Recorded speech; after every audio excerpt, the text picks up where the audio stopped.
hear me okay? Awesome. So, my name's George and this is Hayley, my younger sister Maddie and my dad Paul. And we are all family of Ben, who was a player for Summy here a few years ago.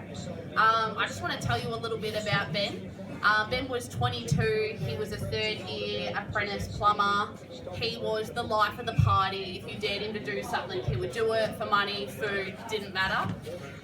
He was sensitive, he loved life, and he was super close with his mates and his family. And so I guess why we're here today is because, mind my language, how the fuck does someone with that much potential end up taking their life? And so I want to give you guys some tips about how to help a mate out and just a little bit about what a risk factor can be to look out for someone who may be feeling suicidal. So I want you to think in your head, but to not answer this question out loud. I want you to think if you know someone between the ages of 15 to 24 who is a teammate of yours, a workmate, friend or family member. Who's got someone in that age group? Chuck your hand up. And right up so we can see them. Because this age group is the most risk and the most vulnerable for suicide, and especially the peninsula, sadly, at the moment. And so really, I'm talking to you guys because sometimes when someone's feeling suicidal, they can't help themselves and they need a mate to take them to the doctor, to sit down and have a chat, or to call Lifeline just to be there. So every year, at the moment, we are losing 3,027 people to suicide. If you are male, you are at a higher risk as well.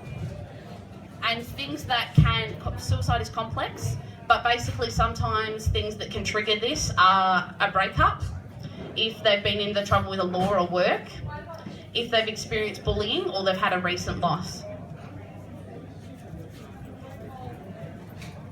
So what I want to talk to you about is what do you look out for? So if someone's doing it hard and maybe feeling suicidal, there are things they say, there are things that they do that could be a warning. So things they might do is their sleep patterns might change. They might be sleeping heaps or not a lot at all. Their energy levels may change. Their appetite might change. You might see a change in their appearance. Maybe there's someone usually that takes pride in the way that they look, but you notice that they rock up and they just don't look like they care. They might lose weight or put on weight, and they also might get sick.